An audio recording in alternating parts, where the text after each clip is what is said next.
I'm going to start a conversation with Don DeBoer. Something which is very striking, Don, is the fact that the DHS said that the agents acted in self-defense, but PRESSTV's video analysis calls the claim into question. Your take on that?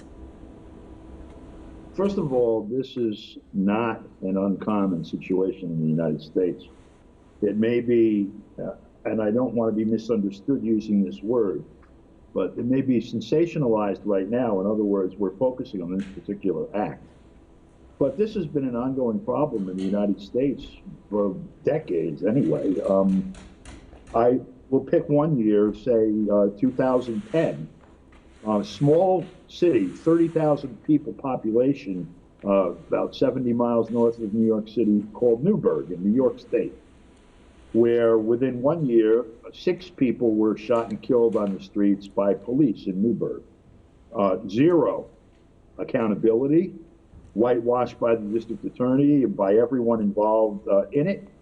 And as a matter of fact, when one of the residents who had a family member shot and killed by police ran for office of the mayor's office in that city, won the Democratic primary in a city that is overwhelmingly Democratic, and was going to face the Republican mayor who was mayor while these things were happening, Chuck Schumer and Hillary Clinton and then Governor Andy Cuomo came and campaigned for the Republican mayor. In other words, the shooting of 6 residents of the city of Newburgh, perhaps because they were black, did not only not inspire them to act, but had them come out to defend the system that did it.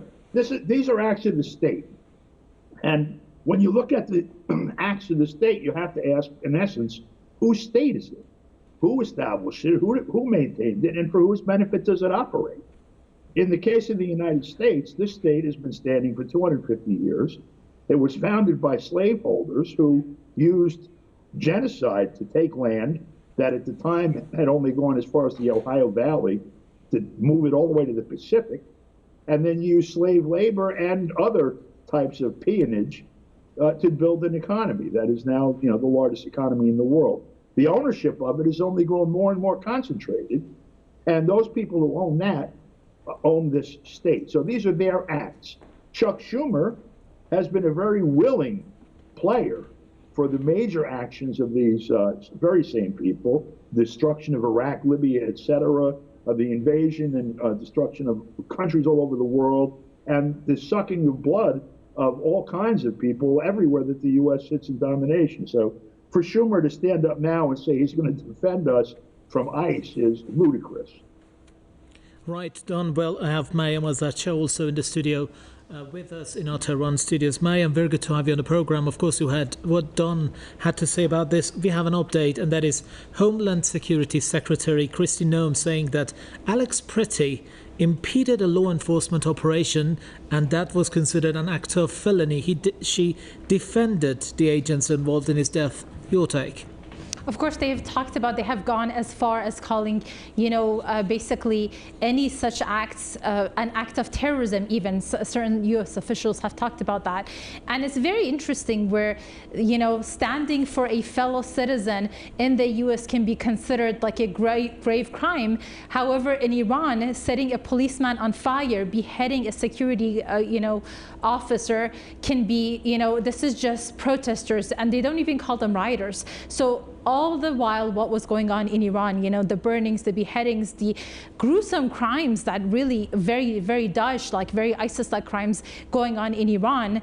And then they want to amplify, they want to protect that voice that calls for terrorism. And of course, a lot of this call for violence happened online. And so they were saying, the online spaces should be free. Well, in the States, on the other hand, we see that how every year, we have at least 1,000 people killed by the police every year, and nobody seems to talk about that. They don't need any proof of their actions. The police never needs to, actually bring any proof. They can only say that, I had reason to fear for my safety. I had reason to fear for my security. And then we've had this. This is not something new, of course. Police brutality in the U.S. goes back decades. And it's a good time to remember that actually a lot of these police officers are trained by the Israeli agents. So it's this cooperation of these the Zionist regime, the genocidal Zionist regime, with the U.S. regimes, and it's this police state upon the people, the way they treat the people. And of course, it seems that across the board, what they're doing is they're silencing people for imperialist basically benefits. And so what they're trying to do in the U.S., the voices of people are actually not very much heard. We know that if in Iran there's any riots, it's amplified, it goes across the board, everybody hears about it.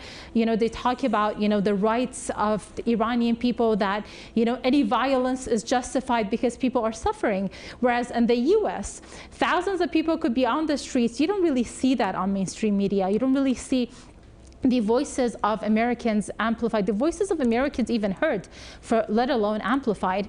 And in Iran, the voices of Iranians on the ground who are suffering, who are standing up against riots, their voices were silenced too. So it seems that we're all in the same boat. It seems that we're all facing the same major powers that have tried for ages to silence people. And it seems like people are not going to take it anymore.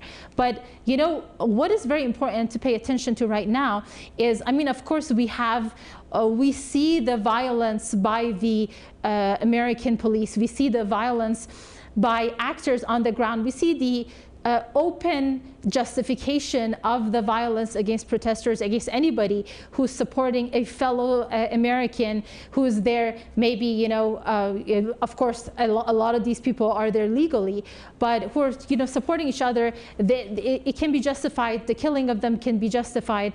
But we should also remember that aside from all these politicians justifying it, aside from all these police officers killing it, there's also the media that's justifying it. There's also the media that's behind it, and that's very important because the media is constantly manufacturing consent.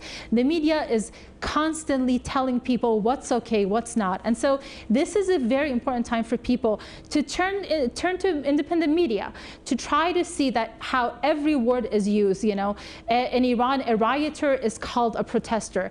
In Iran, setting a policeman on fire is an act of protest, apparently, according to American officials, according to Western media. And yet, in the US, at the same time, the shooting on armed civilians